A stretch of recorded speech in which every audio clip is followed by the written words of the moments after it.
So I'm going to start with the introduction. I'm super excited about today's session. Most of you know him already, Steffen Sontheimer, one of the best German poker players out there. I actually want to ask you later about your start, because I am not actually sure that I know exactly where you came from. I believe you started with cash games and then basically just grinded your way up. Like the only person out there who just went from straight from zero to money with no bigger downswings, I believe. Black Friday was a downswing, I can say Okay. that, but yeah, But that's yeah, pretty much not the typical donking around for 2 years, losing money player talking about story. the American story. I won a satellite to the PCA. I got second in the main event. Now I have 2 million in my bank account and decided to play 100Ks and win the next one. Yeah, no, Exactly. not Not the American player story. But the reason why I'm super excited to have Steffen today is we basically got to know each other really early in our career as players, and spent a lot of time together also talking strategy. Is probably the player I learned the most from over the years, especially because he thinks very different about the game than I do, always very logic based, very strategy based, preparing everything before he gets into play.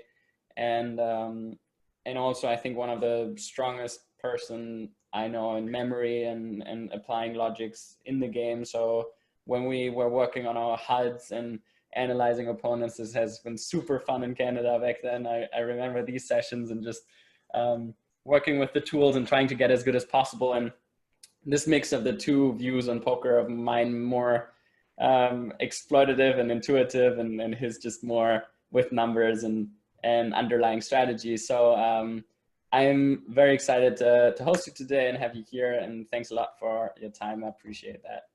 And maybe you can say a bit about what you have in store for us today. So yeah, sure. It's a pleasure to be here. And I mean, you asked me for how I grind up. I started with $53 on NL2, and the only downswing was Black Friday, and then I had to start back on NL5, I guess, after Black Friday, and then like we went there smooth. I guess we met when I was just like grinding Zoom 500, talking about Canada times. So that's my background.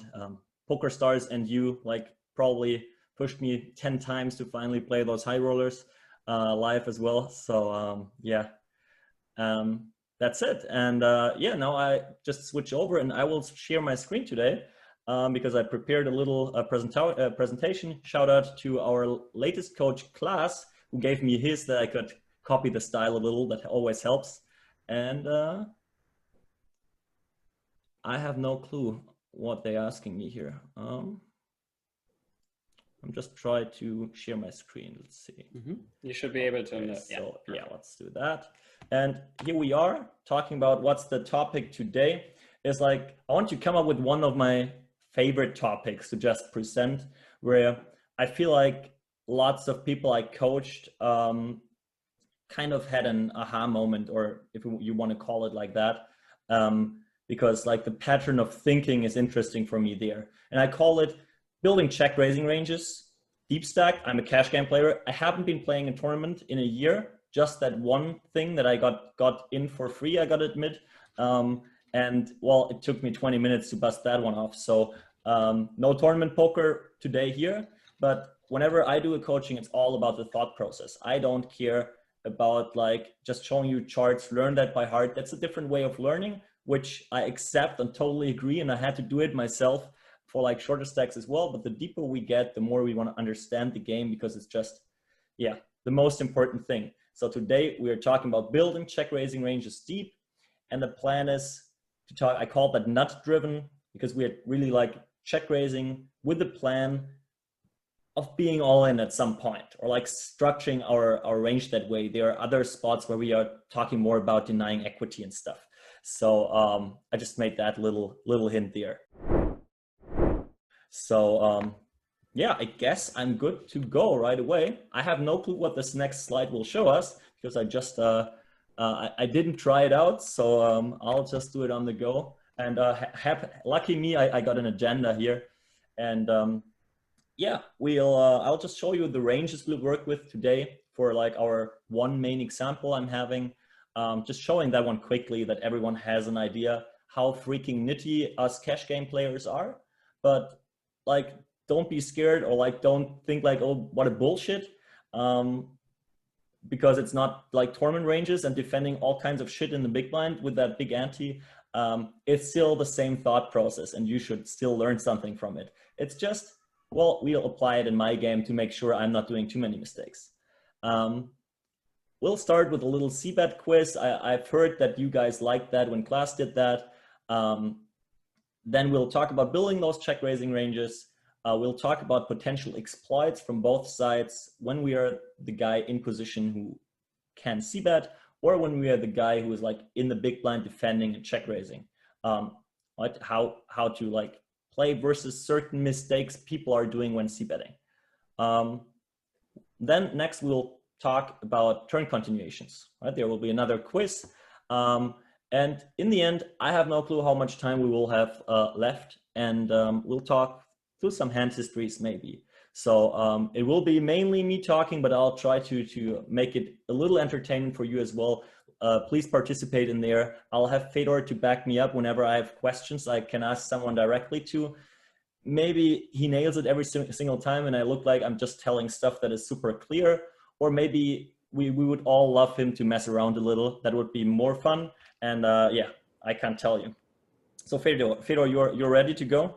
I'm ready, let's go. All right. So, I mean, these are the ranges we're working with today. Wow, this is tight.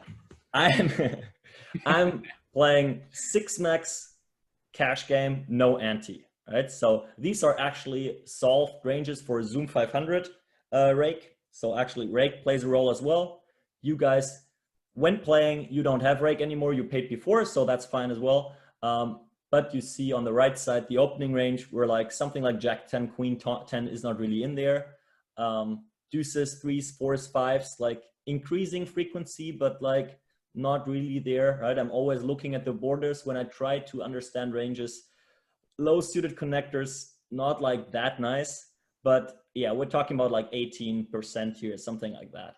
And on the left side, we see the big blind 3-betting range, no, big blind defending range.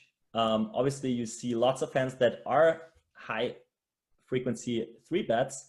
So this is why all the suited broadways are missing here. The parts that people are typically missing because everyone is 3-betting too tight out of the big blind. Let's just say it that way. And you see how much all that defending range is built around the suited combinations.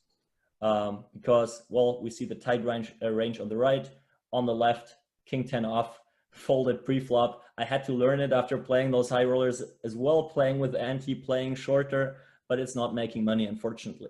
So these are the ranges we're working with, but doesn't actually matter too much because we'll talk about the thought process. But maybe keep them in mind a little, just the borders I was just talking about. So I would just start off with what's the open sizing? Did you say that? Just 2.5x, yeah. Okay. So yeah, let's just start with that. And everyone take pen and paper or your notepad on the computer. And we're talking about c-bet frequencies, right? We know the spot now. Maybe it's not a spot you are ever playing with non-ante, but you can still give it a try. You have seen the ranges. I want to just like guess those frequencies maybe. I didn't even talk about sizings. I had in my sim like small and big sizing, like 30% and 75% as options. But actually on those, that doesn't matter too much. Just like overall frequency, the order is important. There's nothing close. It's super clear which one is the highest frequency and which one the lowest. So yeah, you take your 1 minute to try and nail it down, maybe even write the frequency on the side. And then we'll listen to Fedor, whether he nails it or not. I guess that's a good plan to start with. And if you want to, you can obviously post your list of numbers in the chat. Yeah. So if you want to have some accountability, post it in there. And you can compare to others. But, one more thing for you, Fedor, because that presentation is like super bugged and it does not run when I use 2 screens. I only see what you guys see right now, or actually I see less. I see just the presentation. So Fedor, you are responsible to interrupt me if there's anything in the chat. I don't see it. Yeah, I will do. I'm the chat responsible person, so I will make sure. Perfect. So when you feel like you're ready, you just start off with like your explanation, like starting off with the highest frequency board, etc. This is interesting for sure.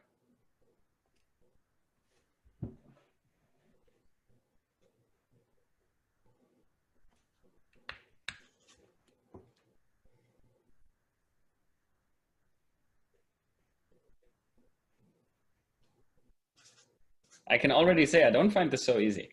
Like, especially given the ranges, is like I very rarely play with exactly these type of ranges or even close to that. So that's super interesting. Just keep those in mind for the low jack, those ranges, what I talked about. So we are lacking that jack 10, queen 10 type of stuff. We are lacking that deuces through to fives heavily. And then it's just, well, the opening range should be kind of the same, like in a tournament, like an 18% range, whether it's low jack for you or you open that from 9 max under the gun, I don't know. I've seen someone opening pocket threes every now and then from very early positions and hitting sets against myself. Hey, Fedor. Frequency, bro. Yeah, for sure randomized.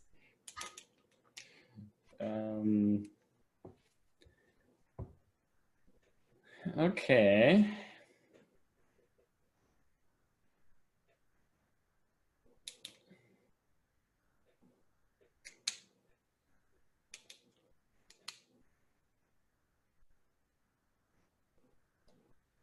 Can you just for a second show the ranges? Just flick to them for 15 seconds again so I can see again. Thanks. Just so everyone who wants to think about it again.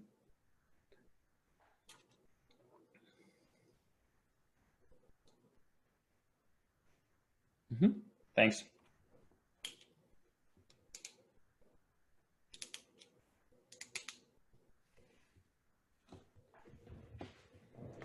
Actually, I'll get a pen and a paper to write down what you're saying in case here. Because I can't write down somewhere notes. Okay. Okay. Wow, this is interesting. Let's start. I mean, the number one is easy. The highest frequency board, yeah. Oh, no, don't say that, please. I mean, I feel like how I'm setting something up. Yeah, you're definitely setting something up. So I personally, my thought process in the whole thing. So the first thing I thought about is from experience of shallower stacks and the situation where opener has a wider range. I remember that a board like these paired boards, depending obviously on which high card there is or which card is paired, pretty high frequency c-bets with a small sizing. So I would probably go, so my first thought was board 3 and board 5. I would prefer board 5 as my highest c-bet frequency. Mm-hmm. So why board 5 over board 3? I would consider that, I mean, now I thought that I would defend more 10x ratio wise than I would open. But I didn't have enough time to actually look very specifically now at the ranges. This would have been one thing. But if you said now that King 10 is not a defend from the big blind and you're not defending it from the big blind, then I probably like that to see bet quite frequently as well. But this would have been one reason. I remember there's some spots where it's like certain paired boards where if the defender has a lot more of the paired card in his range, you don't see bet it as frequently as right. shorter. Sounds good so far. Let's say, okay, those two are highest frequency. Next one. So now if I look at the other three, one thing that I find relevant is the nut advantage on like 9-3-4. So if I don't open 3s and 4s, I don't have sets, or like there's a set advantage, especially if ranges are rather tight, given the opening size and the defending in the big blind with no antes, so the sets definitely make a difference so deep, in my opinion. So I would probably, if I think about these three, then I would go rank the fourth board, would c-bet that with less frequency and c-bet the second with a higher frequency than that. So this is one of the first things I look at, that is what's the like nut distribution of these three boards. Then obviously a big relevance is the high card as well, whereas 9-4-3, there's more stronger hands below the absolute nuts in the openness range, given that a lot of the defense, like a lot of the really strong hands are 3-bets, so like 9s plus basically, or 10s plus. So there's definitely going to be some part of the range I want to be c-betting with a large size, but check quite often too. So that would be my thing on the board number 4. So I would rank that quite low. Queen 6-5. Not very made up mind on that one. I would probably choose a rather high frequency on that board, but I don't have a very clear logical explanation for it. And Queen 9-3, I would also c-bet quite frequently. So okay, if I would have to choose, then it would be 5-3, 1-2-4. All right, sounds pretty good. I mean, lots of things. I hope just like for you guys that like all the thought processes that like Fedor was talking about are like happening in your brains right now as well. Just like we had so many words, and we will come to that. Yeah. We talked about like just about sets, right? About like talking about overpairs as like next best hands, right? So he nailed it down to like range part by range part. Like the pairs he was talking about, paired boards, he was talking about his experience. I guess like with a like high frequency, small sizing, I only offered 30%. Maybe a smaller sizing is even better, just like attacking villains, huge no-hit part. But we'll get to that. So you almost got it right, Fedor. The 10-10-5 is obviously better than the King 5-5, but the other three are really the way you kind of said it, right? So 10-10-5 is really just like that high card thing where you said, okay, 10x relatively is just like better than 5, like 5-5 for under the gun. And just the thing of a paired board where like nothing hits, so the guy who was like ahead before stays ahead and can make use of that. And one big thing, and we'll talk about that a little more later, is just what can happen next. Right? What can happen next? And this tells us, okay, whatever can happen next on Queen 9-3 is way better for early position than the stuff that can happen next on Queen 6-5.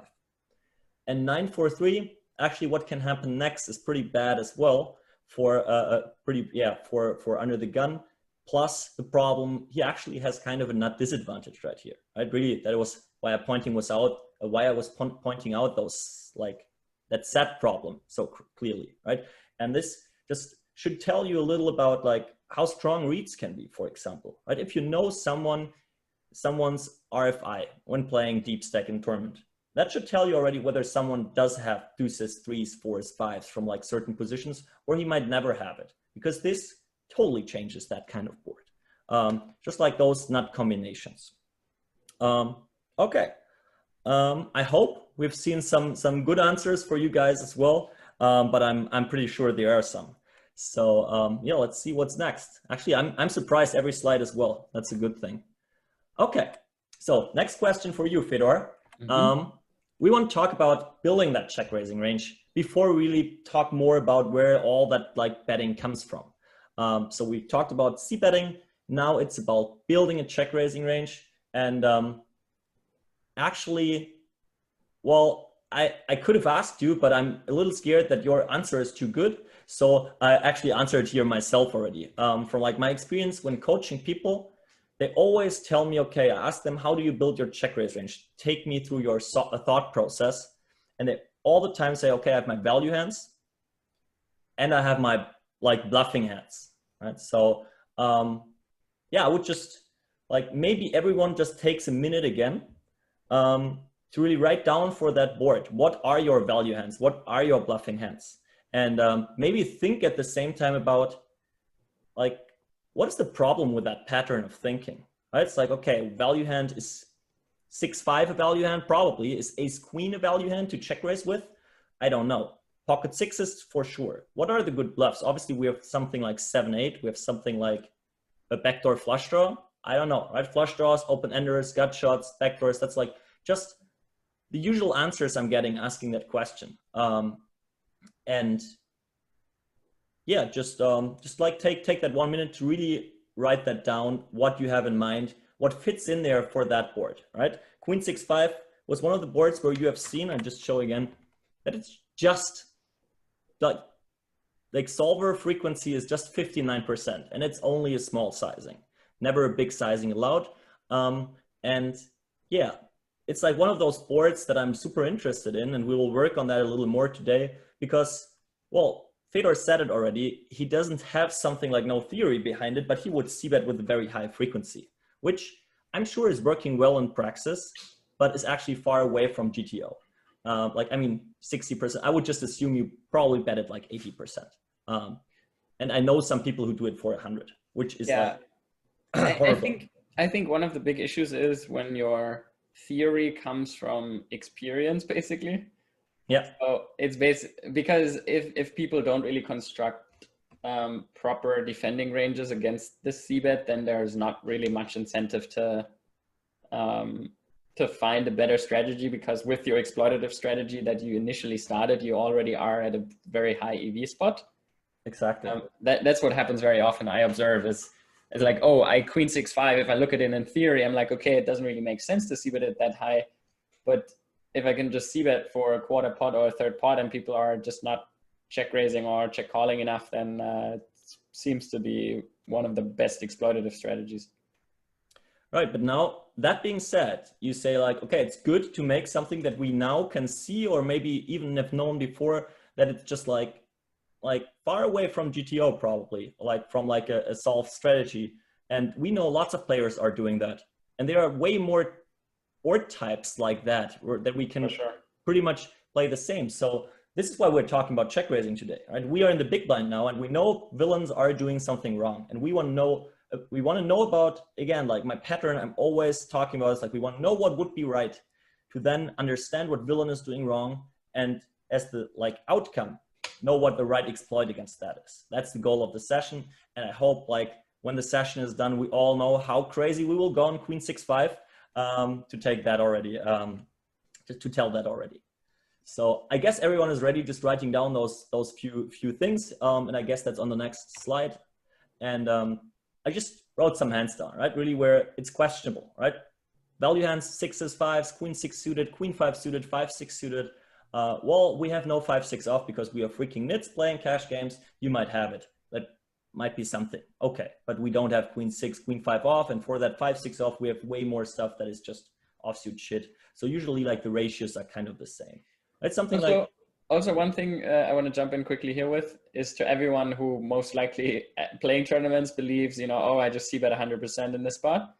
I think it's always good to know the theory, and then like that you're able to even understand. It's like, oh, theoretically it makes sense to just c-bet 60% here, but as an exploit against a population tendency, I'm c-betting more. I think it's always good to have that backbone of knowing where the theory is at.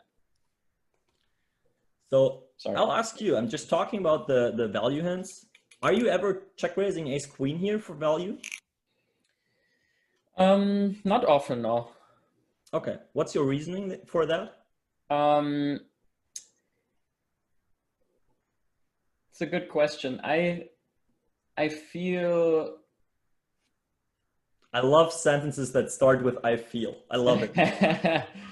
I mean, actually, no, I was just thinking about what I'm saying. No, I actually do check raise it. And I check raise wider than that too. And I check raise a variety of different hands that are not on the list. But I just feel that, especially in high stakes right now, that people are like c-betting turn very frequent on these type of boards. Because there's so much fold equity on turn, a lot of turns at least, or like a mix of picking up enough equity and fold equity, that I put a lot of my check raising hands in my check calling range, but ace queen I actually do check raise most frequently. Okay. So yeah, interesting, first of all. And you said, like, obviously that list is not complete. You know that and I know that, but it's pretty much the obvious stuff I was talking about before, right? Value hands, bluff hands. I just wrote down flush draws, open enders, gut shots, and kind of king jack suited stands for the backdoors, which can be different stuff as well. And this is just always still talking about what it's the answer I always get when I ask the question about building a check raising range. So I have to assume that this kind of thought process has to be the same for lots of you people too. And now I already put it down here. Then we try to bring those two things together and say, like, okay, we need to have a ratio, like one value bet gives me so many bluffs or something like that, where I don't want to like ask even trick questions and I could ask you in the chat now, what is your ratio there, bluff to value? Some people would tell me 2 bluffs, 1 value, which is like, okay, from a very, very, very simplified toy game, when we check raise pot size, this is where that comes from. And there it would be right. But here we're playing with equities. And the whole problem of seeing the world like that is that you neither take into account how much equity your pocket sixes have against villain's calling range, and you don't even think about how much equity your bluffs have against villain's calling range. So it's really a spot that we need to find kind of a new idea. And now it's the time has come where I want to talk about that we talked about flop c-bet. I made that quiz, right? So Fedor was mentioning lots of the terms that we see right here. Then I just asked, like, building a check raising range, just like without even talking about it before, because, well, that would have, like, now the way I will talk about it will hopefully help you to know like what I want to aim at when it comes to check raising. And yeah, just like the one question I'm dropping is just which are the factors that tell us which player should be interested in building a pot. And I even break it down to in building a pot of a certain size. So actually what I see the whole process when like all the betting patterns from flop to river or even starting pre-flop is kind of a road with a goal. And one of the goals is like, the last one is like the all-in goal, right? It's like, and so I see every bet or every big bet or every check raise and every step as like a couple of meters or like one step further to that direction all in. And obviously it's a step into direction playing for half a pot, right? For half all in, like half stacks, or playing for, well, I want to build like a pot that is just a little bigger, right? Pretty much like pot controlling. And this is what I want to make you think of like, which direction do I want to go with my range in general?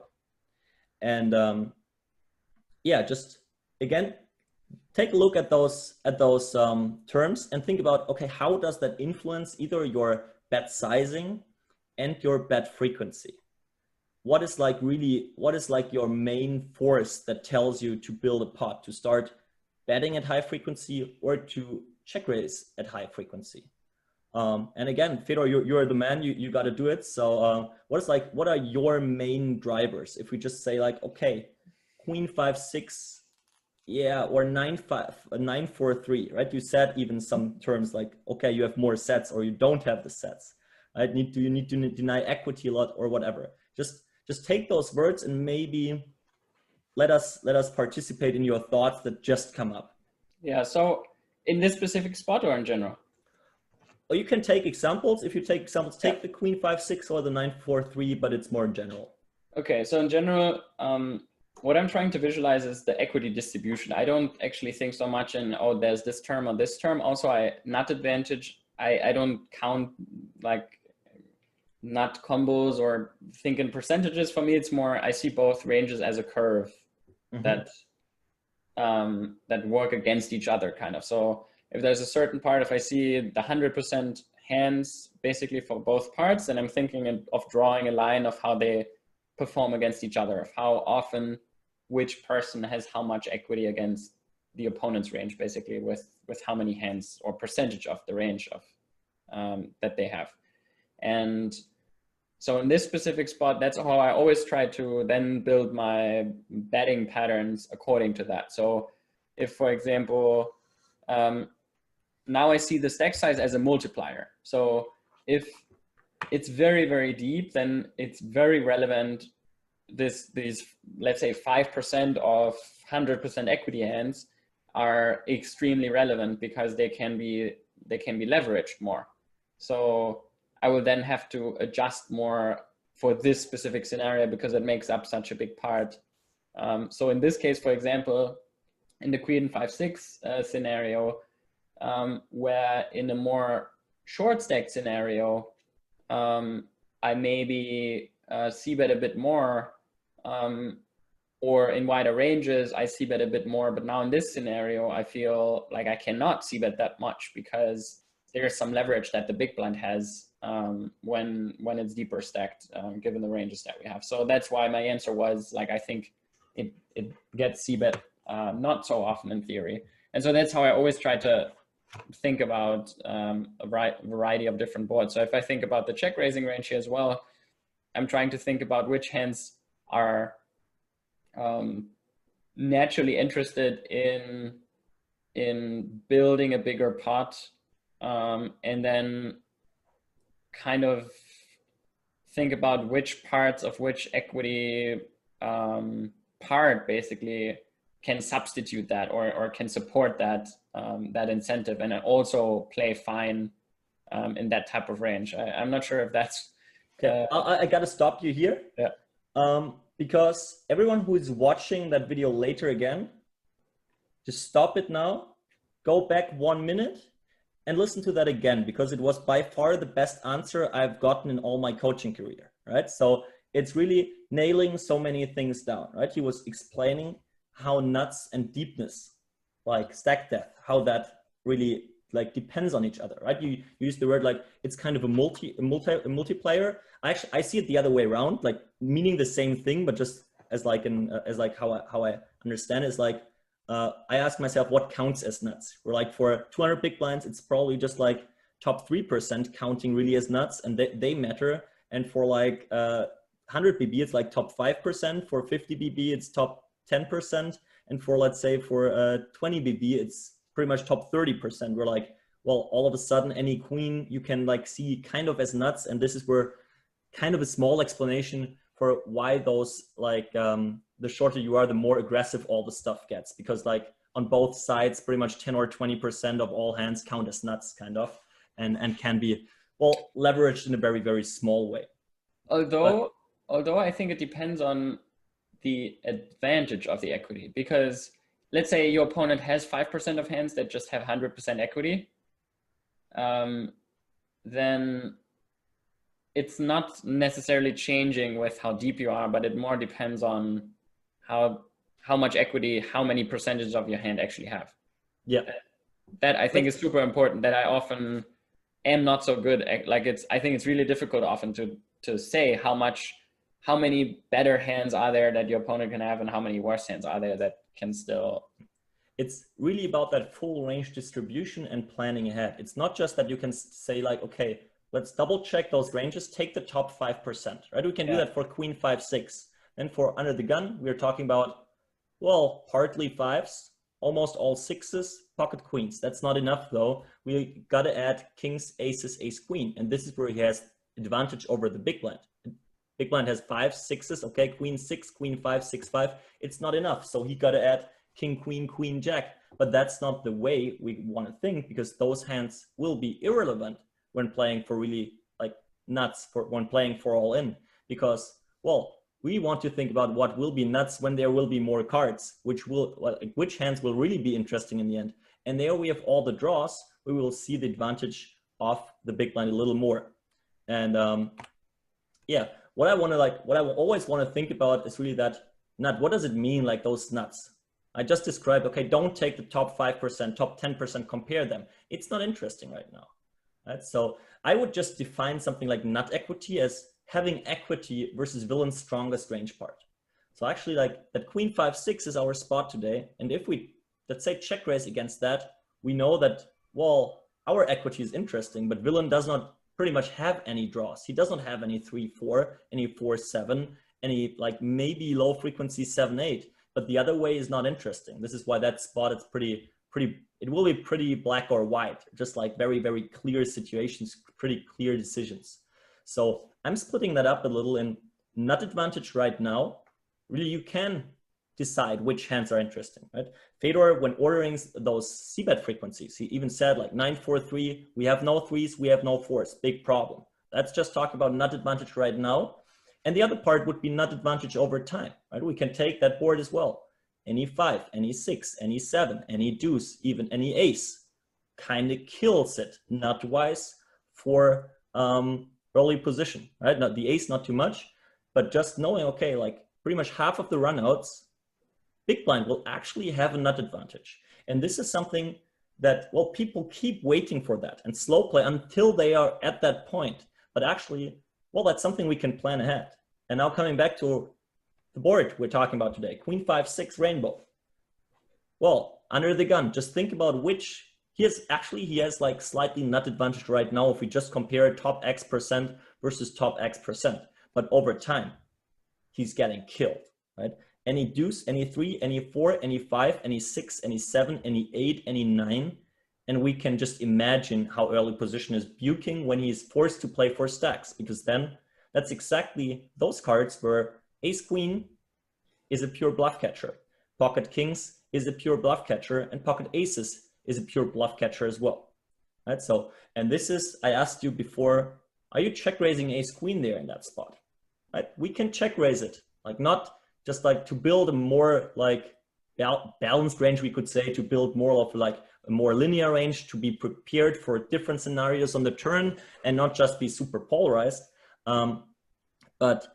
Actually, well, it will happen low frequency. And this is the main reason, because it is not about what is good right now. If we think ahead and we know on average how the boards will run out, and we know which cards come how often, we can already plan to like our ace king, ace queen, how often will it be a value bet for stacks, right? How often? You need the deuce deuce run out. And then it's like, do I rather check call against air or do something else? Like really that check raise bet for stacks, well, happens probably 20% of the time. Once you hit one of your 5 outs, which I would consider the ace or queen to be. And this is really something I want you to think about. It's not just nuts right now, it's mainly nut advantage over time. And the deeper we are, the more important is that. Okay, so yeah, I'll just drink a sip of water on that to let that sink in.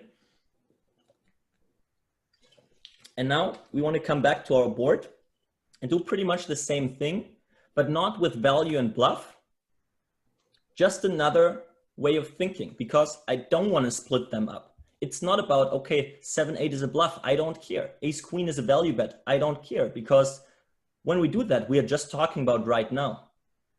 I want to know, well, I'm planning ahead. That's why I called it like nut-driven check raising ranges, really planning ahead. My advantage in the big blind is that I will have way more straights on certain runouts, and I want to leverage them, and I want to leverage them right now.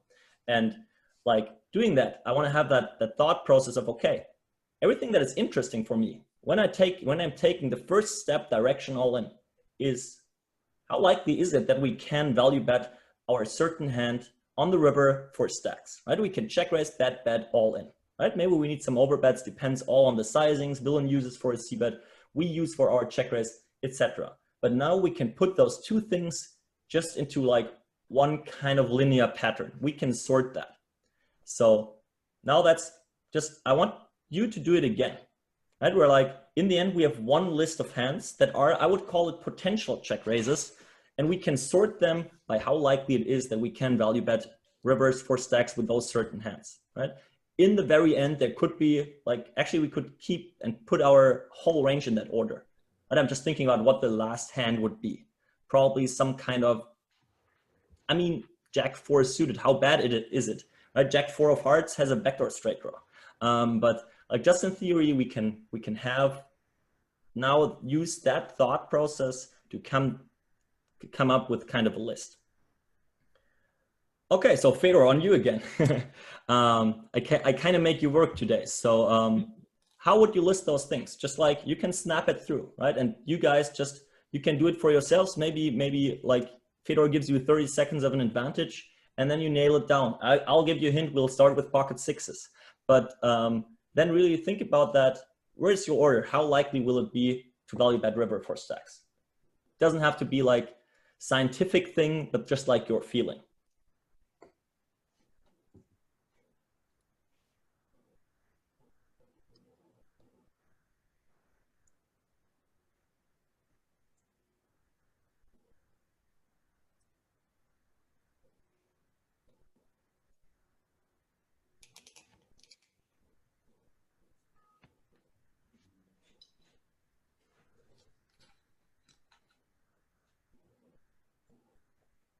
Is that enough of a head start, guys?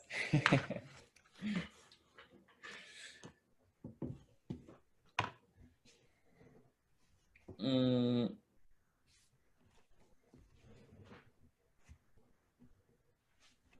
mean, so my first thoughts are sixes and then fives. Pretty good one. Pretty good, huh? So far, so good. I'm actually not so heavy on the queen six, and the queen five more so, but also not that much on that. I'm very much like the 4-7 suited and the 7-8 suited. Obviously, open ender is an advantage, especially with backdoor flush draw over just a gut shot.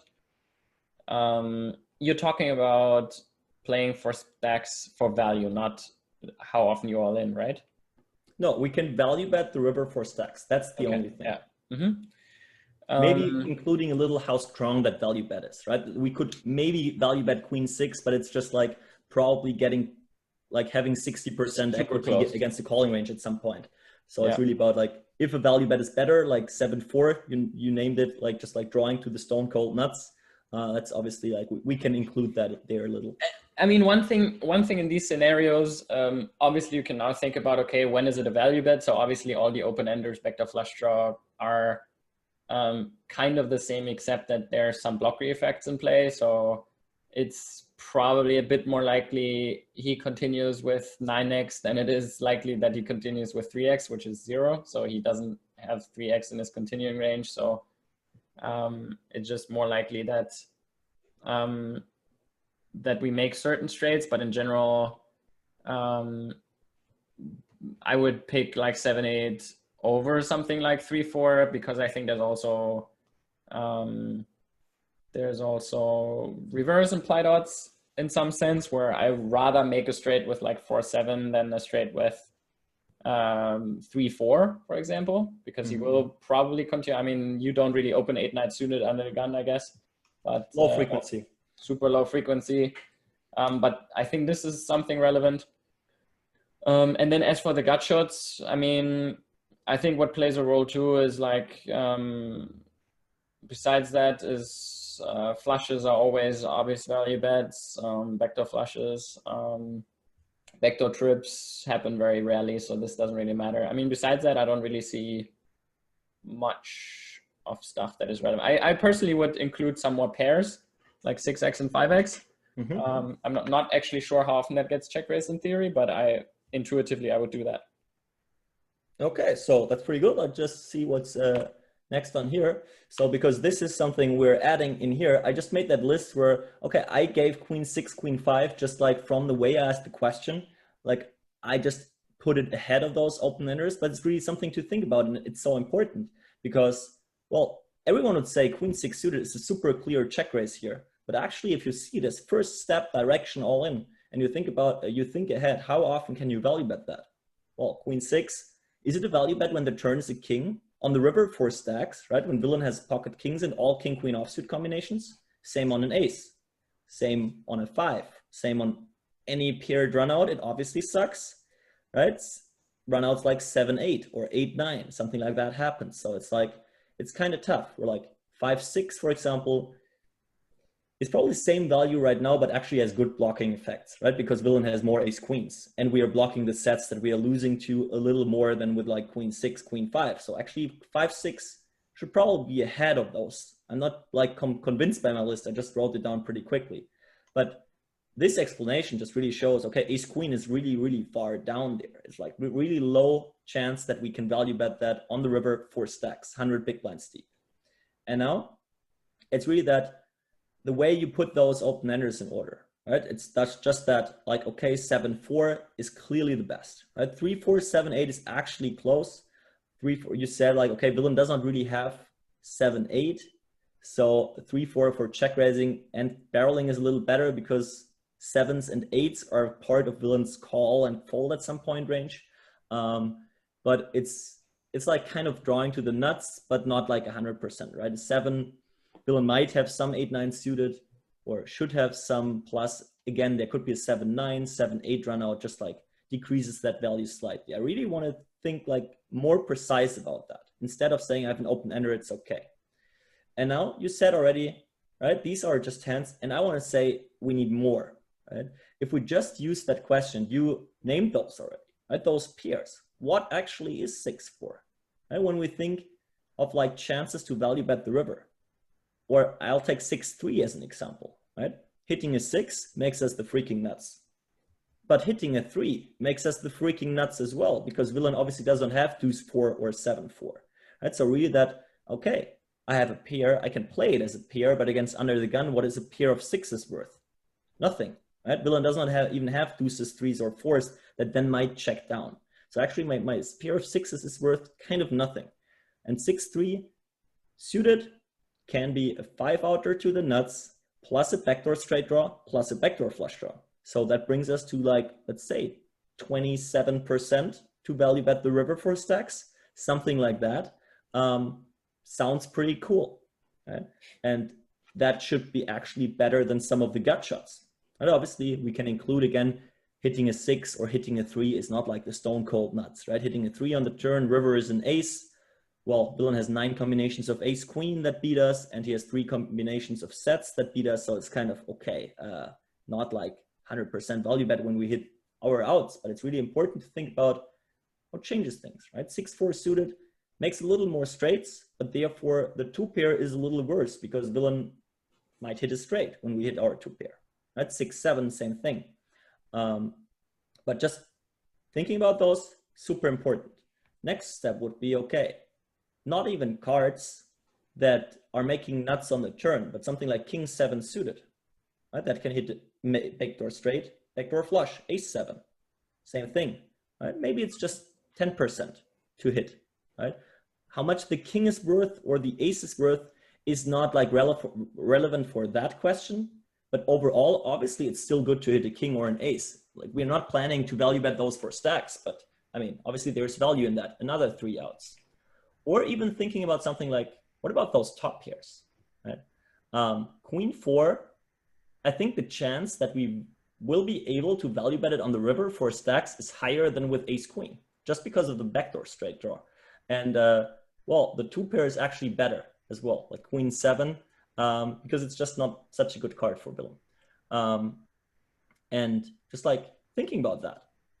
And yeah, now we have that whole big list of hands that when we see the check raise spot like that, all kind of makes sense. Right? We are thinking about really that we are going direction all in. We are thinking about nuts. We are playing for stacks. This is where villain can get hurt. Under the guns, advantage is kings, aces, ace, queen. But once they are not nuts anymore, we're fucking him. That's the plan. Okay, so this is now my first takeaway that is super important, is just knowing what you're drawing to. And I add that exactly there, right? What I was just talking about. You're not check raising because you have bottom pair.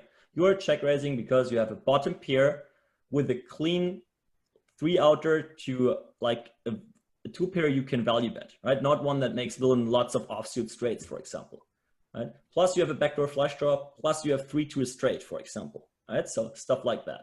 And really thinking about, okay, will I be able to value bet it for stacks? Again, that example, king 7 suited on queen 5-6. backdoor straight draw, backdoor flush draw, plus, okay, the king is kind of cool. I can value bet it for, right? Instead of saying I have an overcard in those backdoors, it's just I have that part that I can value bet for stacks at some point, and the other part is like, okay, to play like a medium-sized pot. So that equity is worth something. Just like gives you way more awareness. Really give your hands the right names. Be precise with what you're having. And that will help you in-game so much. And even on like less interesting boards, I wanted to say, but like boards that look a little worse for villain, for the big blind. Let's say King 9 deuce, right? I mean, obviously 5 deuce is the way better check raise than an ace deuce because your 5 is freaking clean. Best 2-pair out in the world, right? 9-7, freaking cool check raise, maybe, if we just take that rule. And I guess now is the point where we just look at the Pio range once. I guess that's the next slide, maybe not. But here we are. So I hope you still know the list. Let's take a look back. We start with 6s and 5s, Queen 6, Queen 5, but actually I said, well, probably they are lower. And the other, all those open-enders we're starting with, gut shots, etc. And what we see here is exactly that list. And we came up with that one just like without using Pio at all, right? It's just, we can even think about the frequencies, right? It's not mix. The higher the hand is up in our list, the more frequent we check raise it, right? 6s and 5s were on the top. Queen 6, Queen 5, somewhere there. 5-6 makes it to 100% almost. Well, but more for like, not just the, like, I mean, as well, right? The blocker effect is part of the question as well. Like, can we value bet the river, right? We block sets, we unblock ace queen, so it's just more likely. And then coming to those open-enders, 7-4, 7-8 suited, 4-3 suited, just always, right? We're coming to the gut shots, right? The more nutted they are, the higher frequency. Deuce 4 is a gut shot to the freaking nuts. 7-9, 8-9, well, is a little worse because of the blockers, but still gut shot to the nuts. Something like Queen 7, well, we have a top pair, which means a 5-outer to 2-pair and trips, plus backdoor straight draw, plus backdoor flush draw, right? These are high frequency, those with a backdoor flush draw. Ace Queen, we talked about that one already, super low frequency. And then, well, something like Ace 4, King 4 suited, backdoor straight, backdoor flush draw, overcard. And maybe did we see like some super just backdoors like King 10 suited? Like that's not the ones we need at high frequency. But yeah, so this is like maybe hopefully the first little aha moment that we say like, okay, we came up with that list. We didn't even look at Pio. We just used logic with understanding what does a check raise mean? What is our plan behind that? Where is the advantage that we are aiming at? And this is just nuts, nuts, nuts. And I say all in, all in, all in. And well, that leads to that. And we can do that for every board. Now, I hope I could give you right now, King 5-4, Ace 6-5, Jack, whatever, 7-5. And you can come up with check raise strategies. And then you can compare them. That's your first homework now. Yes, I'm giving homework. You do that. You make that list. You double check on Pio. And you will see you freaking nailed it. This is what will happen. Which means, okay, now you've learned how to set up in those spots a kind of perfect check raise strategy. And well, the worse the hand is kind of to check raise, the lower the frequency is. But now, next we want to talk about is exploits. So what we see here is most importantly to me that it's just, this is the freaking baseline. Right? We talked about that before. 3 steps. First, we want to know what would be right. This is what I consider to be right against the right frequencies, against the right c-bet frequency. Second is, what is villain doing wrong? Third, what is the right exploit? And we can obviously talk about that if we are playing against Fedor, who just told everyone that he's c-betting too wide on that board. I mean, what are we doing when we are check raising, right? I don't, like, our goal is not to get up to that freaking frequency of 19% in that spot. Our goal is to know that baseline, to then decide whether we find a reason to stay tighter than that. We won't find one, by the way. And, or we find a reason to even go crazier than that. Going crazier can mean 2 things, just increasing some frequencies here, or to add new hands. So it's really this is why it's important for me that there is no end to that list, right? To that list we can write down, there is no end. In the end, there might be pocket deuces, and it's a freaking 2-outer to a set, right? Actually, it has a backdoor straight as well. So it's like, it's not like it's impossible to check raise that in theory. So yeah, let's talk about those exploits. That's just what I said. This was the baseline. What's the c-betting size? 30%. Okay. Big one is like 6% in Pio with like some kings, but I'm pretty sure if I keep it running a little longer, that will furtherly decrease. So I'm just like expecting that lower bet size, which brings us to the exploits, because, well, the low bet size is the only thing we can do in theory, because big blind has so much incentive to start building a pot. The big blind has that nut advantage over time. So he should work more on building a pot, which always tells you as like being the c-better, there's no reason. But now we all have kind of the same read that probably people are not check raising enough, right? Because they don't see this here as the baseline. They see that as the maximum, and they call their 8-6, and they call their 8-5, and they call their 7-6, and they maybe only check raise their sets half the time as well, and check raise their open-enders half the time as well. So now, question for Fedor again, and everyone can think about that. What are our potential exploits? And so I just wrote down some things we can think about, and I'll start off as the c-better. Now we're talking my language. I'll let everyone think for a bit and think myself. Yeah, I'm back in a second. I need some more water. Yeah.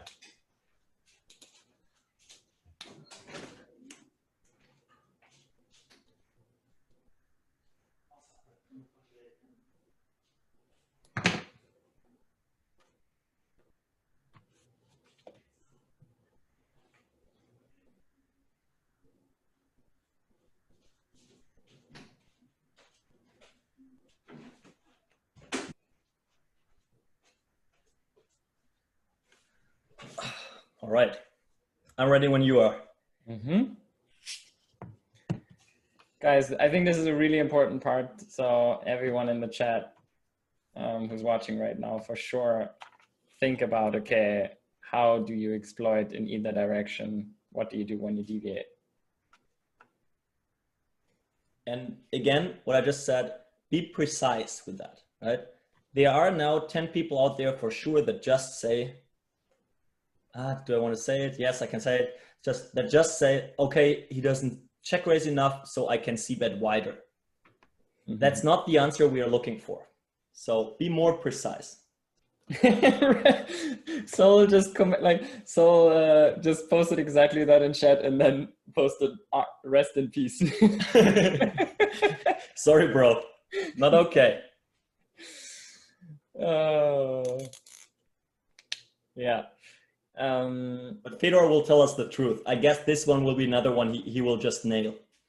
Yeah, I'm not sure, but let's see. So as c-better, I mean, one of the things, now what are my assumptions? So my assumptions are, if I know the optimal strategy, then I'm assuming that, let's say we lock in the preflop ranges and we assume that's exactly his defending range, then I would assume very heavily that people are not check raising enough on this board. So they would probably not check raise enough of their strong hands, most players. And where there, I think it's not huge part missing, but I think they probably call their set sometimes, and they probably call their queen 6 and queen 5 too often, which I now learned also that plays apparently better as a check, or more often as a check raise, but I personally would debate that or consider, like, think about that. And then the bigger part is more how often they attack with hands that can make really strong hands with like on different runouts, so not advantage over time, how Steffen called it. So my first adjustment would be to basically consider, okay, if I know that, if I can, like, I think the in-position player now has an advantage in terms of considering which runout comes, right? Because there's also certain cards that favor certain parts of opponent's hand range, and some parts that don't. So let's say, cards that complete more straights, especially the lower ones like a 7 or an 8 or a 3, are probably an advantage for the player out of position. And maybe a card like a king or a jack, maybe even an ace or a 10, are probably cards that favor more the in-position player. So considering that, I probably want to see more runouts with a large part of my range, especially these type of mediocre bluff catcher-ish showdown value type of hands. So yeah, I would increase my frequency to c-bet more with a small sizing, with mediocre showdown value hands that I don't really want to defend normally against the check raise. So let's say a hand like ace 10 that might be a decent bluff catcher against, you know, some of his check calls like 7-8 or 4-7 on specific runouts. Pocket jacks, pocket nines, whatever. So I want to increase my c-bet frequency with a small sizing with these hands that rather fall in my checking range. And then I probably also consider to take one part of my range that I choose a larger sizing with that actually folds out some of these hands where people are probably overfolding to large sizing. So let's say he has a hand like deuce 4 or has a hand like 7-9 or 8-9 maybe, and I choose let's say a 60 to 75% sizing with some of my, let's say a hand like jack 10-ish blocking some of his continuing hands like queen jack, queen 10 type of stuff. I actually might introduce that into my betting repertoire as well. And versus a check raise, I will be overfolding because I believe they just don't have enough bluffs in their range. And I will most likely continue with blocker type of hands, which I don't really have too many of. And then just my highest equity bluff catcher type of hands. And then play very cautiously or specifically on certain runouts like 8x or 3x. Or, so that would be my answer. Pretty good. Very detailed talk, but everything pretty really good. And yeah, just because, I mean, it was a kind of a long explanation, but this is exactly what we need, right? Just like, it's not about, okay, it's like, it's A, like villain is doing A, so exploit is B. No, there are like lots of different things happening for different range parts, right? So if we think about our weaker range parts, but that have equity against villain's continuing range, those are against exactly those that now make a better c-bet instead of a check, right? Because, well, we face less check raises, so we have like not to bet fold as often, and then our EV of betting obviously increases.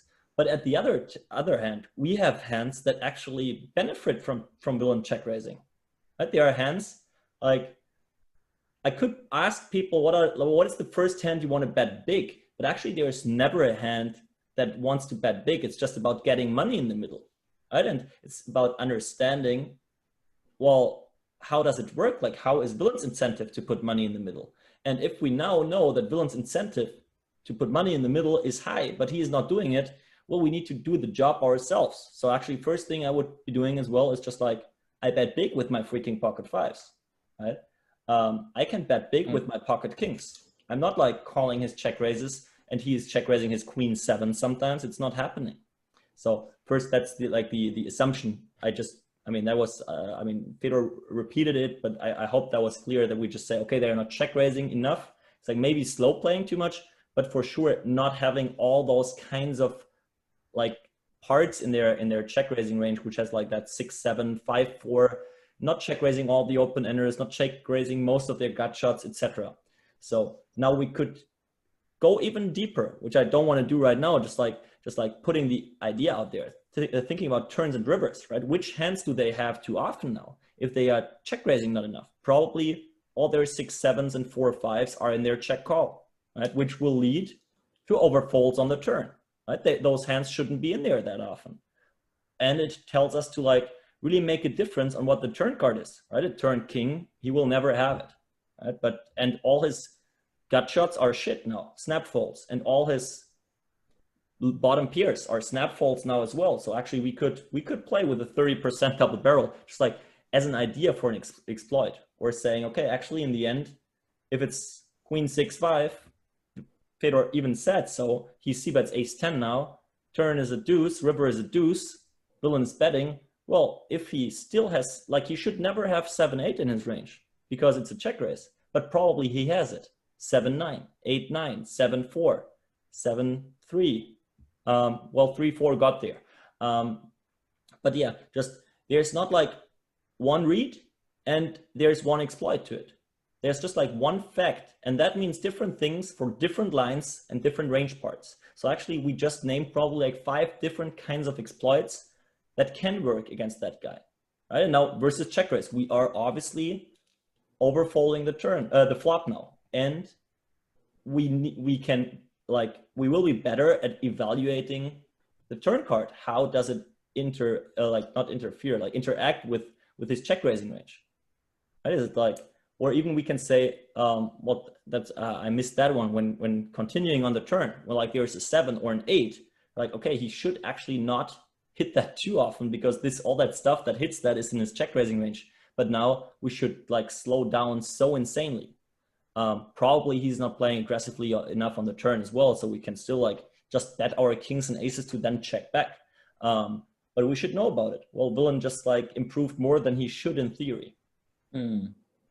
Right, so this is just another key point, just like thinking about, okay, different kinds of exploits. There is not just one. Now coming to the next step. As the check raiser. Now, Fedor, you're playing against Fedor, and you know he is over c-betting. And we can guess that for lots of people. There are lots of people that are seeing queen high, rainbow board, not even thinking about nut equity over time and straight stuff and all that shit. They c-bet 100%. So what's your plan? I mean, go ham. Here we go. Yeah, I mean, I would just check raise a ton. And regarding sizing, I mean, I don't really have so deep thoughts on sizing, but I would definitely increase, like basically the list we went through earlier, I would just widen that. I think a really big part, let's say he continues optimally, like oftentimes I struggle with, if someone c-bets too often, then do we assume like an optimal continuing range, or do we also assume how he's continuing versus a check raise? We assume a human continuing range. Yeah, and that's kind of the thing. So most humans, I think, just overfold significantly after they c-bet too much. But there's also some players who play back, where then it gets really tricky, check raising too much with pretty low equity type of hands. But yeah, so I personally, first instinct, just increase check raising frequency significantly. Yeah, just that was my understanding, right? It's not that this is not our, like, that was our baseline, what we looked at, which is like far more aggressive than most of the people out there. So actually, I want to see that as a baseline. It's like, this feels like your 45% open raise on the button, right? If the big blind is always folding, well, we increase that to 60 or even 70%. So this is how I want you to see that check raise as well. If you understand, okay, it would be 19% in that spot. Why not go 25 or even 30 by keeping the structure of your range? Obviously, you will be weaker because to those 100% of sixes you are check raising, you cannot add another 100% of sixes. You just don't have those. So in the end, you will have more gut shots and stuff. But as well, you can take, right, that queen X, queen jack. Right? You can take your queen jack suited, backdoor flush draw. You can take some more of your ace queens. You see like those, like the Americans call it always like trace plays. Right? When you just like see traces of it in Pio, and it's like already fine. Right? This is why I want you to make that list, not only for high frequency check raising hands, but even do it all the way down to hands that in theory gets check raised 0%. Right? Just like to be open for adjusting in both directions. And I haven't seen a single player where I wanted to adjust in the tighter direction. I haven't seen it so far. And the sizing, exactly. We are like, first, when we think about sizing, it's about which part of villain do we want to attack. And probably he's just check raising, when he's c-betting 100%, he's c-betting way too many weak hands. So we want to attack those weak hands, which is I started with like a very small sizing, pretty much on all those boards. I just use my 50% hotkey. It's kind of keeping my range together. It's like a super great risk reward, and just opens it up for like the turn, because as Fedor said already, the turn will be pretty, let's say, polar, very good for villain or very good for us. There's like, I was looking for a brick. On queen 5-6, there is no brick. Okay, now let's continue a little, because I feel like we're behind time, but like important stuff is important, and we need to like talk about that. But I think next is about talking about turn continuations. And I just showed you that. I thought about asking you the question, hey, what would be the best or the worst card? You can probably find it. I think Fedor named the worst card in like when he was talking about, he named like 3 cards. The worst card was obviously in there. And the best card for villain is, well, interesting as well, but kind of obvious if we think about it, right? So, I mean, I don't make you search for it now. The best card is the offsuit 3, right? Where like deuce 4 gets there, 4-7 gets there. Really the nuts, plus all the 2 pairs, plus all that other stuff makes an open ender. And all that even random king 7, ace 7 has a gut shot and still an overcard. The worst card is actually the jack of hearts, right? Obviously a king is really bad, an ace is really bad, but the jack, villain makes his set, villain has queen jack off at least partly. And the main thing is why it's better than the king is that, well, we don't have any jack in our check raising range pretty much. On the king, we have some like king 7, we talked about that, and have some king queen, ace queen ourselves. So these are the worst cards, but you see what I meant with polar. There is not a blank where it's like, okay, I don't know, like 10 plus is super great for in position, mainly because out of position doesn't hit a shit, right? All that straight stuff is insanely good for in position. 5 and 6 are kind of the bricks where we need to think about, okay, like our value hands get decreased because obviously when there's another 5, we have less combinations of pocket 5s. But at the other hand, we are improving to, let's say, 5-4 suited, which is trips now, stuff like that. This is why we need those hands as well. If we don't have those in our check raising range, the 5 and the 6 is just really, really, really bad for out of position. And the only kind of blank in between hand is really that 9, where both players have a little 7-8, but mainly in position picks up nut equity with his floated jack 10, king jack suited type of hands, where he's like still, he has some nut equity going on, even though the 9 is a good card for out of position, bringing some straights there. That's kind of the in-between card. So now I guess it's the next quiz right away. We want to think about turn continuations. And I just gave you exactly those 3 cards. And I want to keep it simple so we stay rainbow. No flush draws out there. And the question is, guess the frequencies in the solver for the following cards. I gave you 3 options. And for overbet, first question before starting that is question to you, Fedor. Why didn't I set a bet size here? Why didn't you?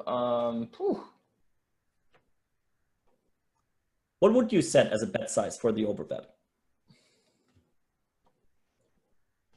Somewhere between 100 and 150%. Okay, why? Good question. Just seems like if I would want to test a solver for different bet sizings he's choosing, I would want to have something that is not too far away from 75% to showcase some kind of indication of how often he's choosing a really big sizing. Okay. If he chooses 150% rather often, then I would consider to even bet bigger. What would you think the solver would choose as an overbet size if we were 300 big blinds deep? I mean, I think I haven't really thought much about that, but I would think that he would build small pools for each sizing, where it's so low frequency that it becomes really difficult to draw good conclusions from it.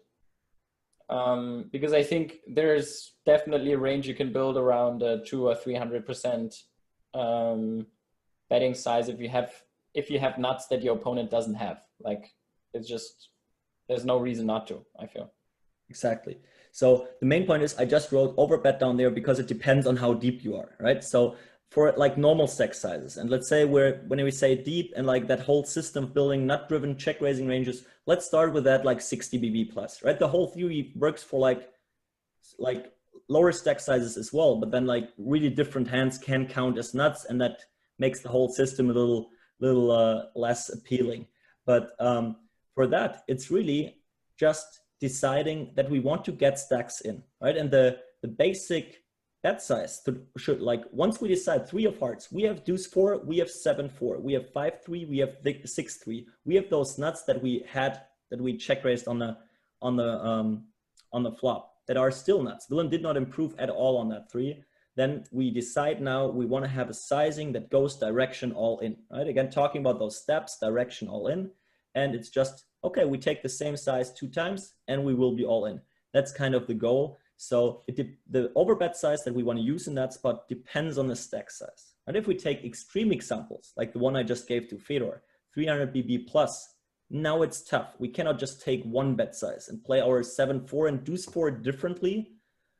Or like, because we cannot take our 3-5 as like in that same sizing. Like huge sizing means villain only has to call a few hands. And well, 3-5 against, like, for that stack death is not a value bet on the river anymore for like a 700 BB pot, 600 BB pot, because villain is just calling 6s and queens, let's say. And therefore we need to find that trade-off. But with those stack sizes, overbet means we are pretty much deciding now we are going direction all in. And that is kind of like, we can find the linear sizing for that with like 30% flop c-bet, 50% flop check raise. That's around like 130%, 400 BB stack size. That's the 130, 135 that I'm using in my games, mostly in game. But really, it's not about the overbet. If we only have like less stack behind, it can be actually our 75% can be that line, right? If it's just 2 times 75% to get all in, well, then we'll take that one. And now feel free to go for the quiz and just guess randomly and think about which size to choose. Why? What are like those more or less frequencies? And Fedor, feel free to help the team to maybe just tell them a little how you evaluate those turn cards. How good, I mean, we have seen the EV that obviously the 3 of hearts is good for out of position. The jack of hearts is good for in position. The 9 is kind of in between. Yeah, so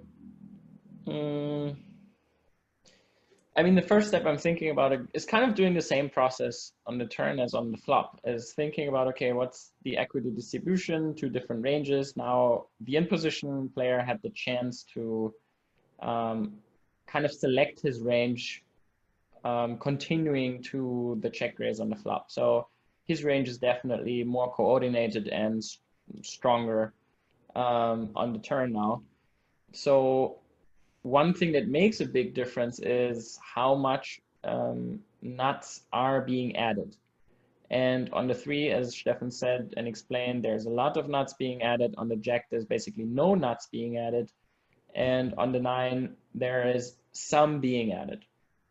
And so the first things I'm thinking about is, okay, if there's no nuts being added, then we're in a worse spot than we were basically on the flop. So my strategy in this situation would be the easiest thing to think about is, okay, if I have a pretty polarized range between low equity hands, because now there's only one more card to come, that almost never win at showdown, but a lot of them, like 4-7, deuce 4, 3-4, maybe some 5x or 6x, and my still nuts like 6s, 5s, 5-6, queen 6, queen 5, that now got a little worse because he can have jacks, he can have queen jack. My strategy would be similar to my flop strategy, which is very high frequency of check and maybe some mixed over bets between some of the good bluffs and some of the nuts that I still have. But probably most likely checking and then check raising again, because now villains or heroes incentive under the gun would be to deny that equity, right? Because if we have a lot of open-enders or gut shots that we still have, and he gives us the free card, that's decent for that big part of our range. So this would be the easiest card for me, logically, to think about. The 3 of hearts, I find that shifting in our favor, where we have so many nuts, where I definitely want to have a lot of overbets in my continuing range, which would probably be the majority if I think about the range that I have. I mean, I have 5s and 6s and 4-7 and 6-3, and then also a lot of high equity hands like the ace-4 I check raised. It's not going to be all of it, but it's going to be a pretty high frequency, I feel. So I would say probably not 100, but almost all of it I would personally overbet on the turn on the 3.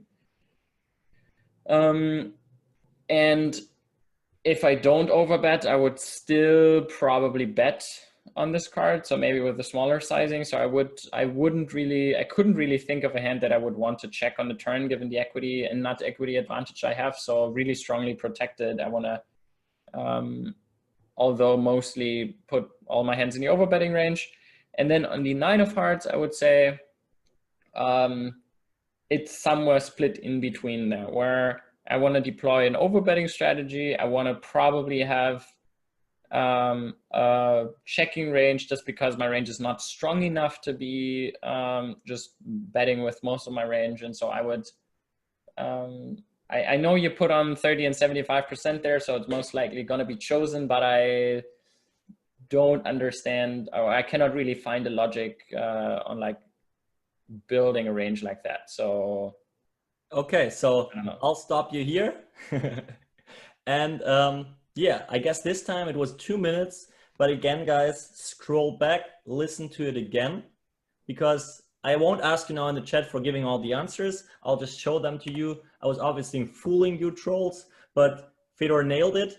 That small sizings is like something I get in my coachings a lot as like the option, because it's like, okay, we check raise queen 5-6, the turn is a jack, but I still want to bet my 8-9 because it has equity, so I bet smaller, which is like very, very wrong.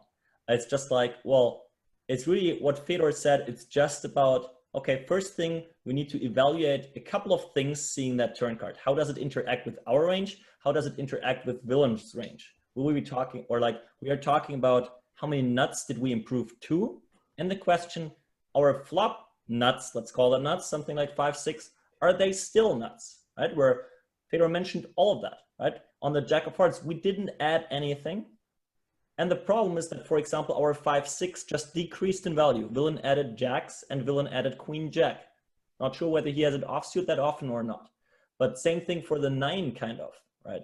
Villain has like, well, 7-8 just partly, but he has pocket 9s at least, and let's say queen 9 suited. So our 5-6 got worse. Really, it's about the new nuts, but as well, how do our old nuts still perform?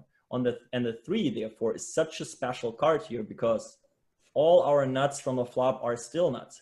Villain did not improve to any straight, to any new set, to any 2 pairs, to nothing, right? So our 5-3 is kind of nuts against his aces and kings now, our 4-7, our deuce 4, etc. So Fedor said he wouldn't check anything. Actually, these are like those few queen 10 suited, queen jack suited, ace queen off that are just like now not good enough to go for like for all ins. Those are in a checking range, but that makes sense. That makes sense. Yeah, I didn't think about them. Right. So actually, like once you're facing someone, probably this checking range is missing, and when he's checking, he's probably just checking 4-5, which is just the biggest mistake in the world. Just like not keep betting with those. 6-4, right? Just like it still has plenty of not equity. It's not a freaking mid pair that has some showdown value and open energy to try to get to showdown. No, it's not. So let's think about that again. Like, how do we get to those frequencies and the sizing? So really that kind of a guideline of how to think. How strong are my flop nuts still? First thing, right? Let's take the 3 as an example again. 5-6 still nuts. Queen 6 still nuts. 5 still nuts. 6 is still nuts. That's pretty much it. How many new nuts did I add? Okay, plenty of 2 pairs, an open ender, which I have 100%, plus a gut shot that I have like pretty often because it was a nut gut shot. All got there. Okay. How often will those nuts be value bets for stacks on the river? The straights, 100%, 5-6, 80%, 3-5, 80% when the board does not pair, pretty much. So all pretty strong. Right? And there, I won't go that deep, but something just like, again, to think about is, well, how does a flush draw make it different, right? How does a double flush draw make it different? Right? On a double flush draw, we will, for example, see very, very different sizings because we know on the turn, well, our straights will only be nuts kind of 55% of the time, right? Regarding some blocker effects.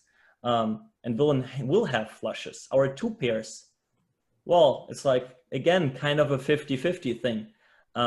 So it's really like on the double flush draw board, for example, we use a smaller sizing because we will polarize later, right? We will use a smaller sizing and bet.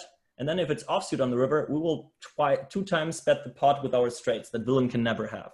And with our sets, because he should raise them on the turn, etc., etc. But that's getting too complicated for now, would extend the lesson a little. But yeah, that's just ideas to think about. Now thinking about, like, or just saying like, okay, that Queen 6-5 was just a very, very, very extreme example. Now we see like 2 things on the turn, very good or very bad card. We understand, okay, actually the frequency depends on how good the card is, but actually the sizing just depends on which kind of pot do our value hands want to build. And that question is answered the same way, even on the bad cards, right? On the bad cards, let's say that Jack of Hearts, our 6s, our 5s, they don't try to build a smaller pot now. They still want to go all in. It's just a question, do we bet ourselves or do we let villain bet? And that's the trade-off to understand, okay, it's not about the betting. I said it when it was about like betting big on the flop. It's not about the betting. We have certain hands and their only goal is to get money in the middle. I don't care whether I bet myself or villain bets. And this is talking about turn exploits right away. I'm sticking to like betting myself a lot because villain, as Fedor mentioned, has lots of reasons to deny equity. That's right. But they are just not doing it. That's the problem. So in general, I'm overdoing it with the c-betting there a little with my nuts, and my checking range is kind of unprotected.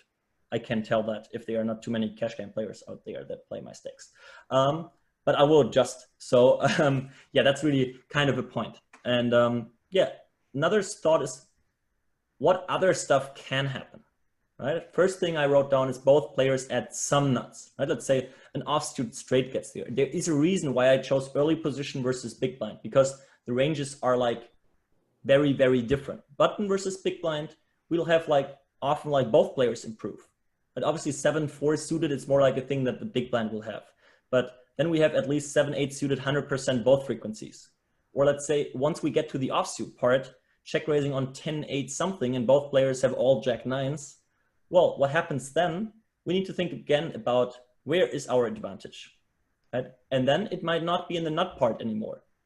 And then we choose a sizing which is not going direction all in, because direction all in just means we are interested in the nut part.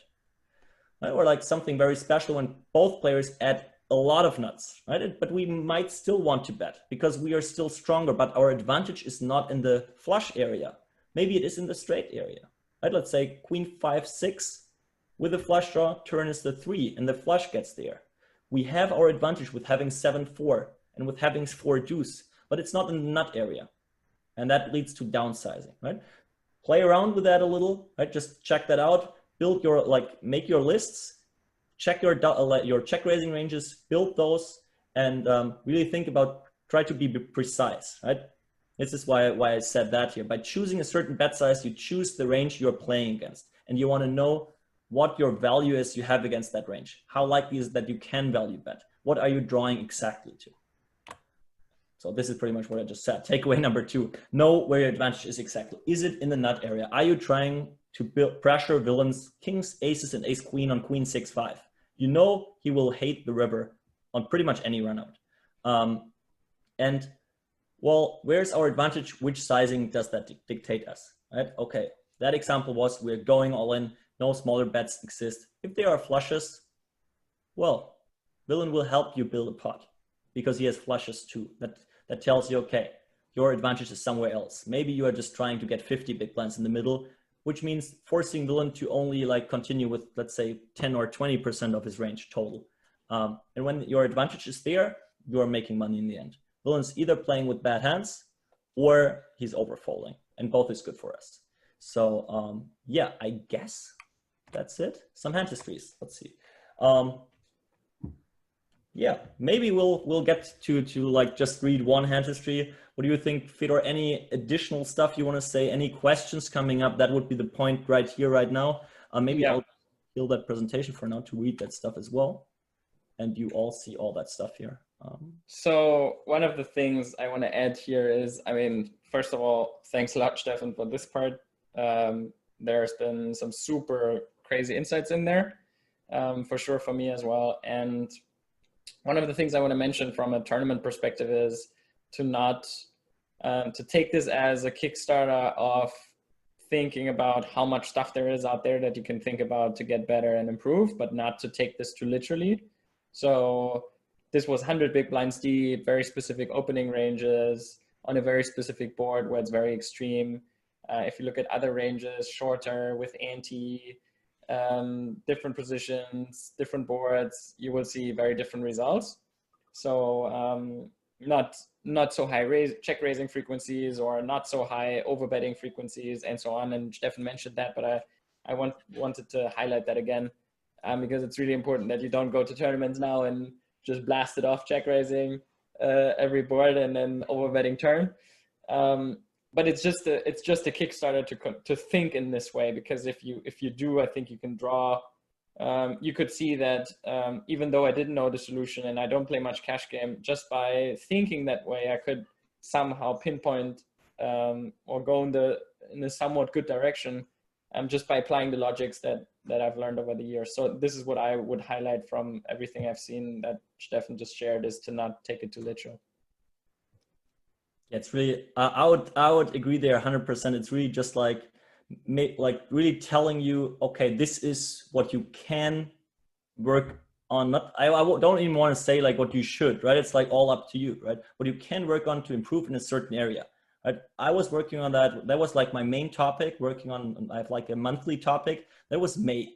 And until now, I feel like, okay, this is my like the spot that I enjoy the most, right? It comes always up, deep cash game, defending big blinds, obviously, but I can even force villains to get into that game tree more often because, well, I will play better there than them. Like no way they put more work in there in that game tree than I did. So just like really, it's that you can work on that different way, like one way of thinking, right?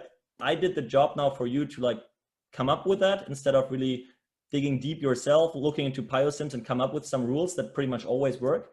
So it's kind of that jump start that Fedor was just like talking about, and then put the work in, right? And enjoy it, and like, right, enjoy crushing those spots. They are fun, right? It's like, it's about building pots. It's about having fold equity. It's about showing up with deuce five suited on the river. That's what we all like if we are from Brazil, right? So let's go.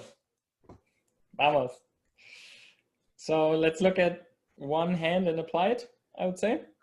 Okay, winning or losing hand? I mean, come on, Steffen. Your image and losing it. I make two. Oh, now we see the hands. That was not the plan, but doesn't matter. Okay, so two hands. No, you don't see my screen right now, right? No, you have to share again. Even better. So we make this one big.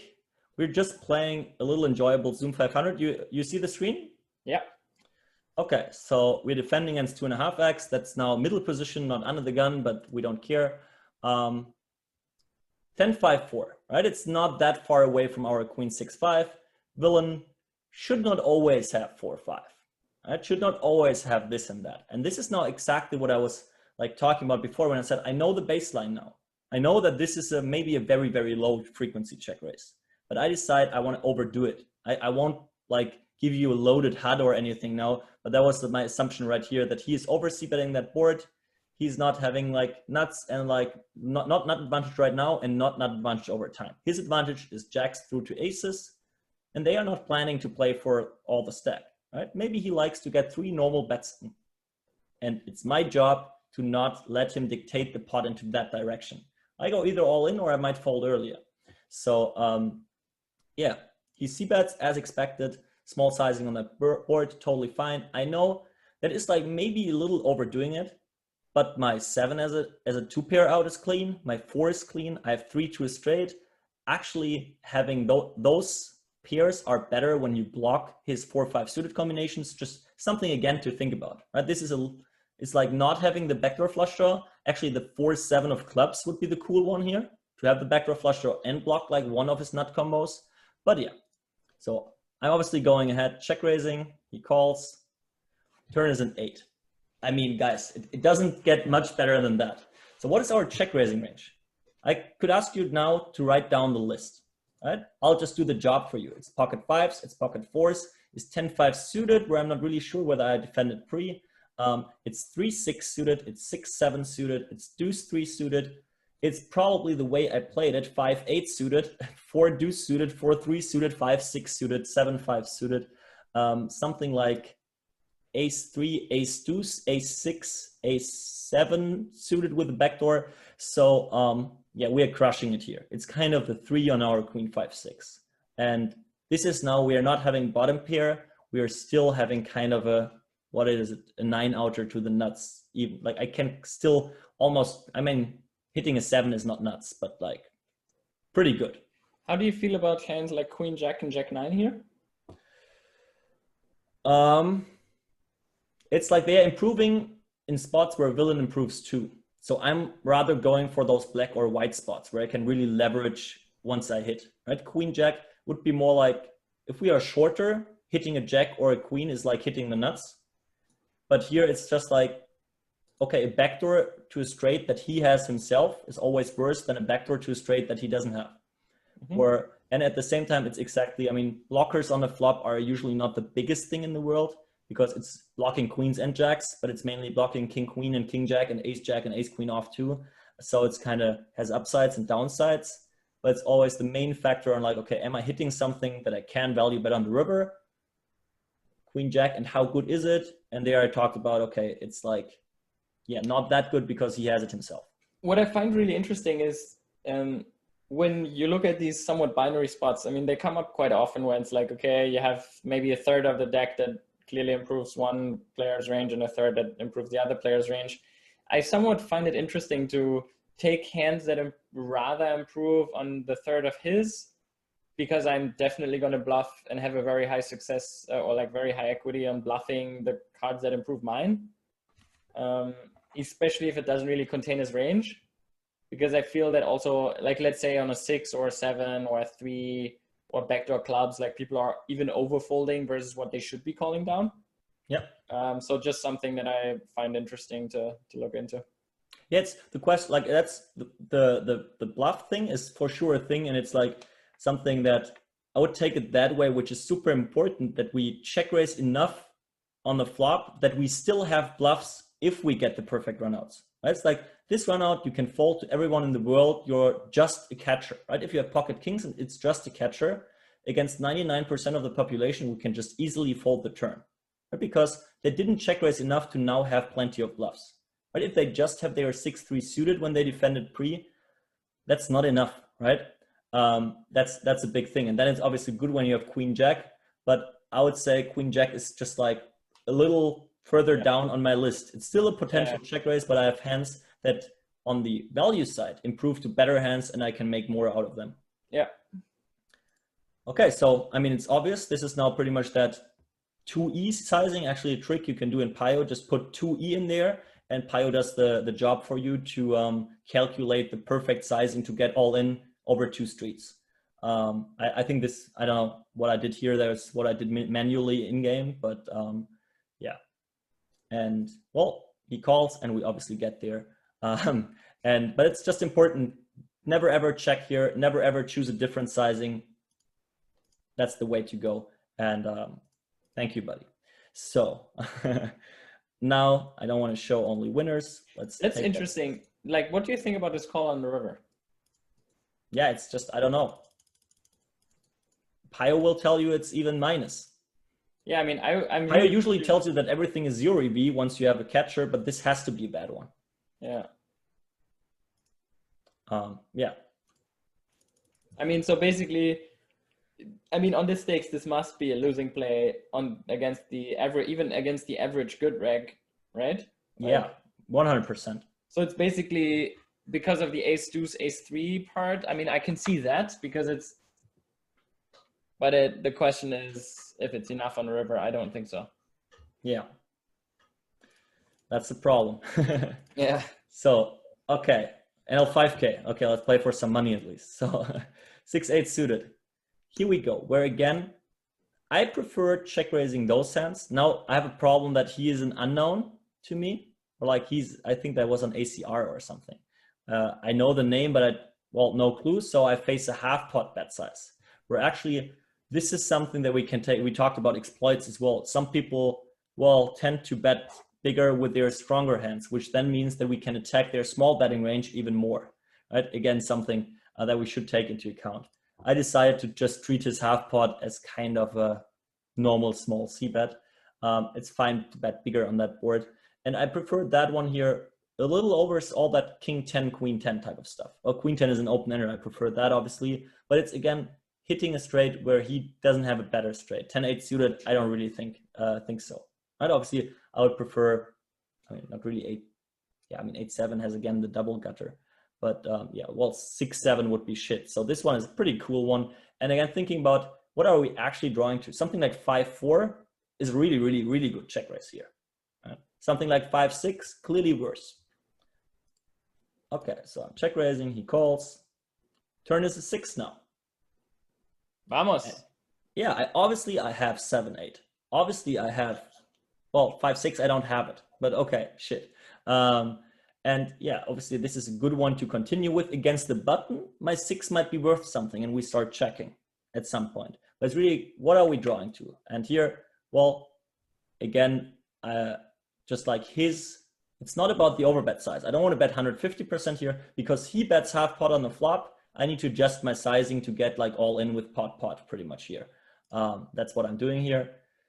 And that jack, what I'm doing here is I'm bluffing my set blockers I have from the flop, pretty much my 5x. Or like having heart would be cool. And my 6x, I'm actually giving up. Maybe he's scared of bluffing his queen 10. So no way I'm folding. No way I'm bluffing here, this one. That 6 is not a set blocker. He never has 6s. So yeah. So really thinking a little about that as well.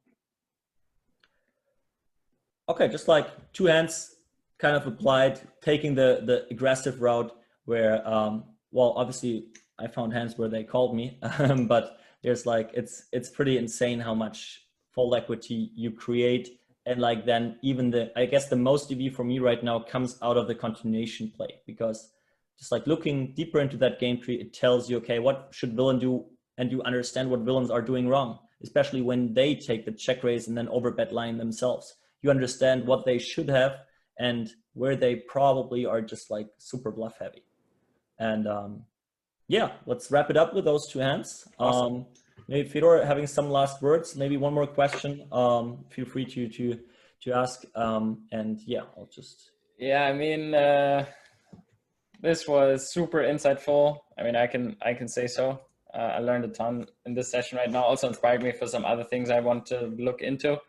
I mean, no anti-cash game is not necessarily what I focus on, but it's for sure interesting. And to me, it just showed me again how many spots there are that you can look into and learn something from.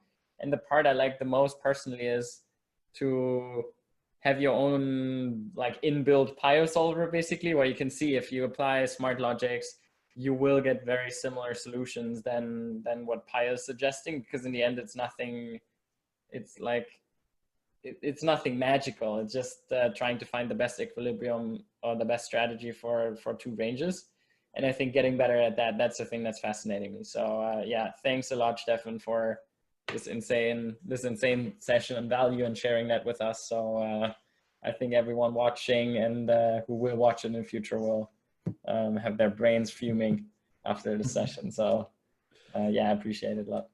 So, and now I'm off to my favorite pizza place and you guys all jump in the Sunday grind? Exactly.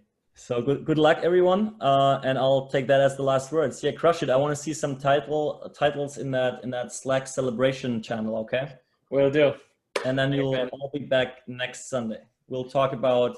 We can tell them, right? Is it out there that we're talking about some blind versus blind, some more small, boring stuff. To everyone, next Sunday Steffen's going to be on again, so it's just going to get hotter. I'm really looking forward to that because blind versus blind is something that happens so often, and applying that in real life. So everyone out there, I wish you all good luck in the grind today. If you're playing, I'm definitely going to be in the streets battling the guys in the high stakes. I wish you all the best. Crush it, win some trophies, and post in the Rail thread and success channels if you win something, if you run deep. Give others the chance to enjoy your success, especially Steffen. He wants to see the tournament wins. He loves it. That's it. Guys, wonderful spending some time with you. Have a wonderful Sunday and keep crushing. See you next Sunday. Bye-bye. Bye.